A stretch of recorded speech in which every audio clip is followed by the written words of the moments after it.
first thing first, untuk semua tindakan di bidang dermatologi dan estetik itu nggak ada yang instan. Jadi memang semuanya butuh proses.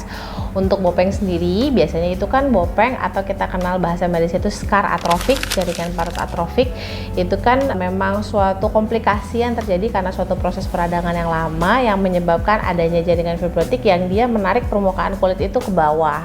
Seperti itu. Nah, bagaimana caranya kalau kita mau memperbaiki supaya bopengnya bisa naik atau paling tidak bisa jadi lebih samar? Nah, itu memang tindakannya itu prinsipnya kita harus membuat perlukaan baru, baik misalnya dengan cara microneedling atau misalnya dengan cara fractional CO2 supaya terbentuk kolagen-kolagen baru yang nanti bisa mengisi jaringan-jaringan tersebut sehingga dia bisa naik lagi ke atas. Seperti itu sih sebenarnya prinsipnya.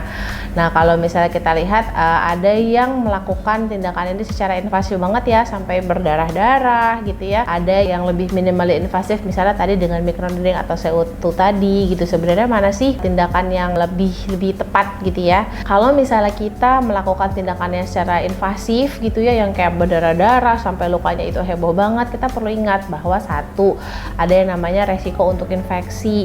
Dua, ada juga resiko yang namanya bisa terbentuk jaringan parut baru yang tadinya dia dekok jangan-jangan bisa terbentuk menimbul atau biasanya kita sebut jaringan parut hipertrofik atau bahkan hingga keloid. Tapi pasti pernah dengar ya yang namanya keloid.